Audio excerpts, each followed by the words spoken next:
This video may include content created or generated using artificial intelligence, AI technology. While efforts are made to ensure accuracy, AI-generated content may not always be entirely factual or error-free. Viewer discretion is advised. The views expressed in AI-generated segments are based on AI algorithms and do not necessarily represent the opinions of the creators. रात का साया छाया हुआ था जब एक पुराने हवेली में से गूंजती खामोशी को अनदेखा किया जा रहा था। घने जंगलों में स्थित इस हवेली में कुछ दोस्त वीकेंड बिताने का फैसला करते हैं, जुनून और रोमांच के लिए। जैसे ही वे बैठे, अजीब घटनाएं शुरू हो गईं।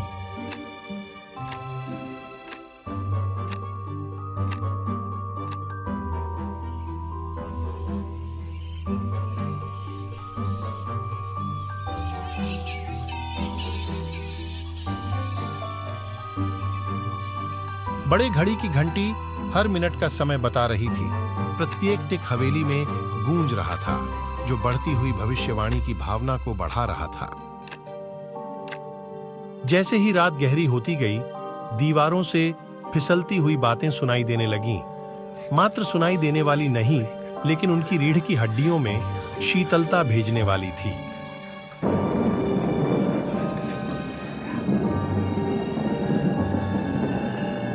हर विस्फोटक धमाका जैसा था। दौड़ते चलने की जल्दी में प्रथम साथी सारा छिड़का, अंधेरे कमरों में अपने आप को छोड़ने का निर्णय लिया। हर कदम पर असंशय भविष्यवाणी बढ़ी। हर गुजरते पल के साथ वह आगे क्या होने वाला है, इसकी उम्मीद और बढ़ गई। जैसे ही वह हॉल के एक दरवाजे तक पहुंची, अचानक एक तेज हवा ने उसकी मोमबत्ती को बुझा दिया, उसे अंधेरे में ढक देते हुए। चुप्पी ने उसे घेर लिया। दूर से एक चीख निकली, जो कि उनके रूहों में शीतलता भर देने वाली थी, जो उनकी रक्त को जमा देती थी। सारा के दोस्त उसकी मदद के लिए धक्का देते हैं, लेकिन वह गायब हो गई।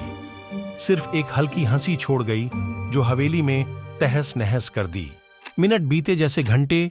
हर क्षण टेंशन से भरा था। सस्पेंस निरंतर बढ़ता गया। भय से भरे दिलों में आंतरिक संघर्ष होता रहा।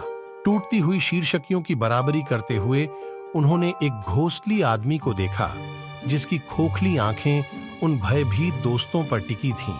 जैसे रात बीतती गई, हवेली एक बार फिर से शांत हो गई। अपनी दीवारों में अपने राज छिपाकर वहां घटित हो गए भयानक घटनाओं का साक्षी बनकर।